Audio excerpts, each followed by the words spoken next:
به نام خدا، با تقدیم سلام و خسته نباشید خدمت همه شما شاگردای عزیز. خدا کنه همتان خوب و صحتمند باشید. شاگردای عزیز، امروز یک درس جدید از مضمون بیولوژی صنف نهم را می‌خوانیم. این درس ما درباره سیستم اعصاب مرکزی صفحه 60 و 61 کتاب بیولوژی صنف نهم هست. کتاب‌هایتان را باز کنین، کتابچه و قلم پیشتان بگیرین، خوب دقت کنین. درس ما بسیار جالب هست، بسیار آسان هست. شما میتونین درس را بسیار به خوبی یاد بگیرین. ما روز قبل در فصل سیستم عصبی روی موضوعات مختلف صحبت کردیم. با انواع نیورون، با ساینپس آشنا شدیم و همین قسم درباره ساختمان سیستم عصبی انسان گفتیم. اولین بخش و مهمترین قسمت این بود که سیستم عصبی از نیورون ساخته شده و تعدادش به میلیون ها عدد میرسه. از میلیون ها نیورون ساخته شده و این نیورون ها همه فعالیت های سیستم عصبی را، فعالیت ساختمانی و وظیفوی را پیش میبره. این موضوع مهم در بخش ساختمان سیستم عصبی انسان بود و گفتیم که معلومات به چه طریق پاسخ دریافت میکنه.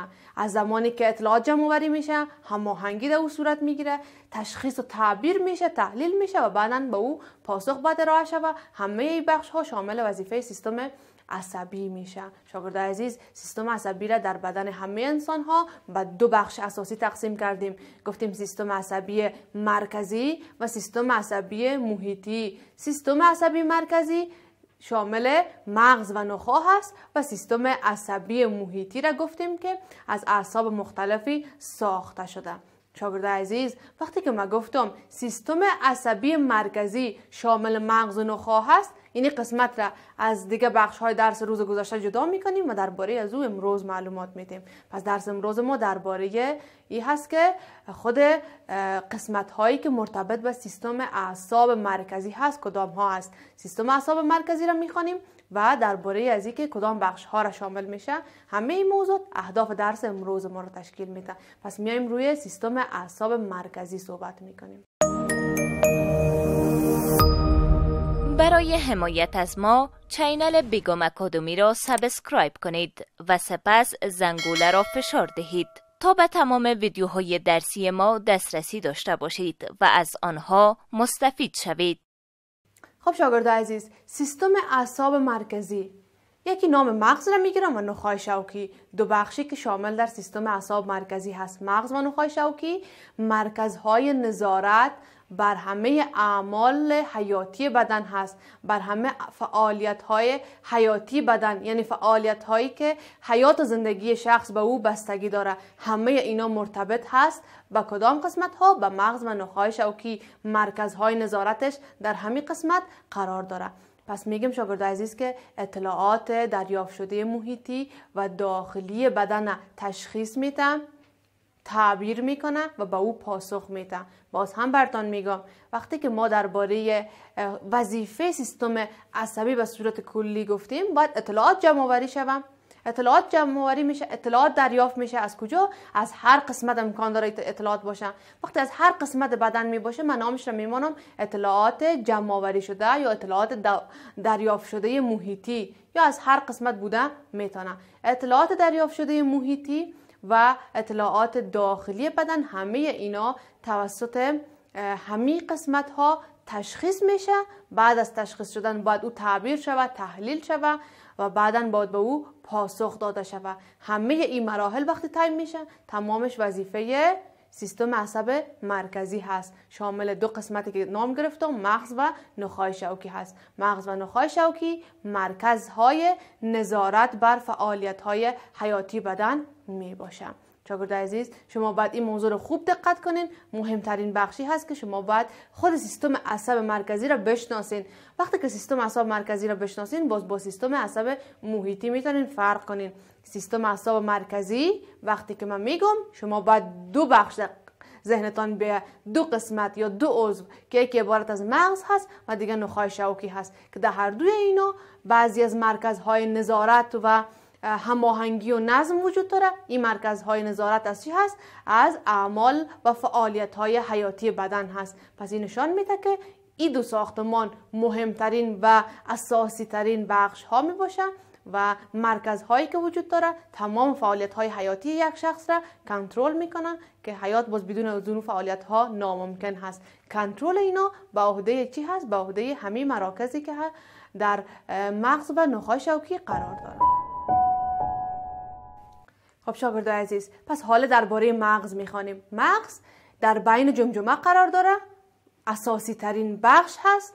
گفتیم موقعیتش در کجا هست؟ در بین جمجمه هست. مرکز اصلی دریافت و تفسیر اطلاعات و آگاهی ها در بدن هست. مهمترین وظیفه را همین ساختمان تشکیل میده و وظیفه دریافت و تفسیر همه اطلاعات و آگاهی ها در بدن می باشه. مرکز اصلیش در کجا قرار داره؟ در خود مغز قرار داره. وظیفه تحلیل افکار، تحلیل عواطف، رفتارها، احساسها، حافظه و کنترل فعالیت های حیاتی، همه اونا به دوش مغز می باشه. شاگرد عزیز، مغز هم از قسمت های مختلف تشکیل شده. تنها یک بخش نیست که ما میگیم مغز یک قسمت هست.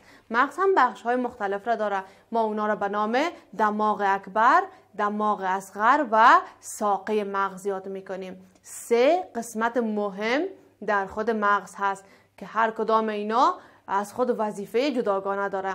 یکیش را به نام دماغ اکبر، دومش را به نام دماغ اصغر و سومش را به نام ساقه مغز یاد میکنیم. مغز در کجا قرار داره؟ در بین جمجمه.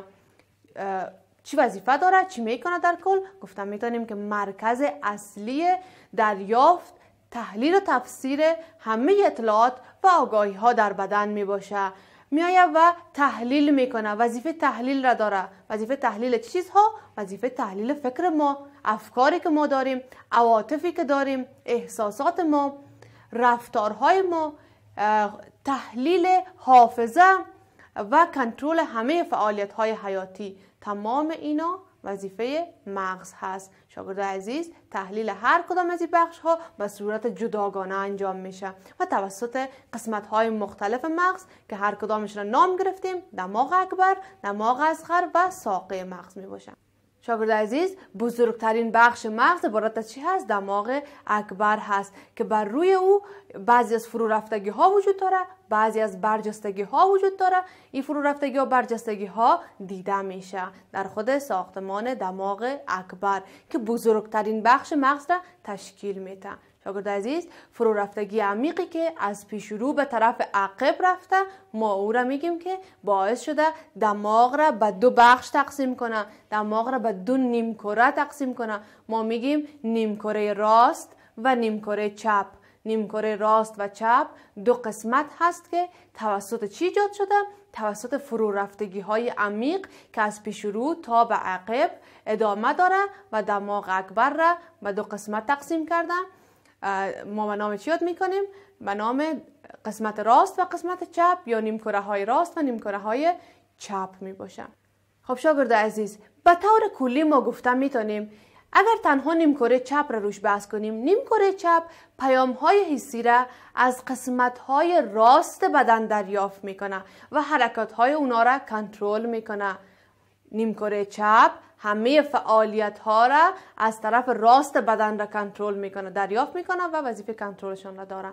و برعکس نیمکره راست را اگر بگوییم، در دماغ اکبر نیمکره راست پیام های حسی را از طرف چپ بدن، از قسمت چپ بدن، از همه ساختمان هایی که در طرف چپ بدن هست دریافت میکنه و حرکت های اونا را کنترل میکنه. دماغ اکبر وظیفه مهم و اساسی در حافظه داره، در یادگیری داره. ای که ما چیزی را میخوانیم و یاد میگیریم، ای که من همیال بر شما تشریح میکنم و شما یاد میگیرین، وظیفه دماغ اکبر هست. قدرت یادگیری، حافظه و درک را ایجاد کردم. شاگرد عزیز، مهمترین اساسی ترین بخشی هست که شما بفهمین دماغ اکبر وقتی به 2 قسمت تقسیم شده، یکی طرف راست و چپ، نیمکره راست و نیمکره چپ، مهمی هست که نیمکره راست و نیمکره چپ را شما از هم فرق کنین و بفهمین نیمکره راست طرف چپ بدن و نیمکره چپ طرف راست بدن را کنترل میکنه. پیام های حسی را از طرف مقابل دریافت میکنه و باعث میشه که حرکات های اونا را کنترل کنه. خب شاگرد عزیز، این موضوع اکثرا اشتباه گرفته میشه. به خود شما باید خوب دقت کنین که نیمکره راست و چپ را از هم دیگه فرق کرده بتانین. درس امروز ما شامل همین موضوعات بود. شما باید با مغز و دماغ اکبر آشنا شوید. درباره دیگر قسمت های مغز که دماغ اصغر و ساقه مغز هست روز بعدی میخوانیم. آیا درس امروز رو همگی یاد گرفتید؟ بله. سوال دارم؟ خب بگو زحل جان سوالتم. بسیار خوب. شاگرد عزیز زحل جان میگه تحلیل کدام بخش ها وظیفه مغز هست؟ تحلیل همه چیز. بسیار آسان جوابتم. تحلیل رفتاری که ما انجام میدیم، تحلیل صحبتی که میکنیم، افکاری که در ذهن ما هست، تحلیل عاطفه‌ای که ما داریم، احساساتی که داریم، همه اینا رو اگر در نظر بگیریم، وقتی چیزی یاد میگیریم، حافظه ما، همه اینا وظیفهش با عهده مغز هست و دیگه فعالیت های حیاتی همه قسمت های بدن را هم کنترل میکنه. و گفتیم باید فراموش نکنین که 3 قسمت جداگانه داره، از هم فرق داره، از نظر ساختمان، از نظر وظیفه، از نظر شکل با هم متفاوت هست. به نام دماغ اکبر، دماغ اصغر و ساقه مغز یاد کردیم. جواب تا گرفتی زحل جان؟ بسیار خوب. خب شاگرد عزیز ما امیدوار هستم درس امروز را یاد گرفته باشین. بر شما از درس امروز کارخانگی که میتونم، کارخانگی تا شامل 3 سوال هست. در سوال اول شما درباره سیستم اعصاب مرکزی نوشته میکنین، تعریف میداشته باشین. سوال دوم درباره مغز نوشته میکنین و در سوال سوم هم دماغ اکبر را تشریح میکنین که چه چیزها درباره دماغ اکبر یاد گرفتین. ما امیدوار هستم که درس براتون مفید تمام شده باشه. درس را خوب تکرار کنین و روز بعدی کارخانگی‌هایتون منظم حل کرده با خود بیارین. شاگرد عزیز تا درس بعدی و یک موضوع جدید همه شما را به خداوند بزرگ میسپارم. قبل از آغاز درس بعدی وقفه کوتاه میگیریم.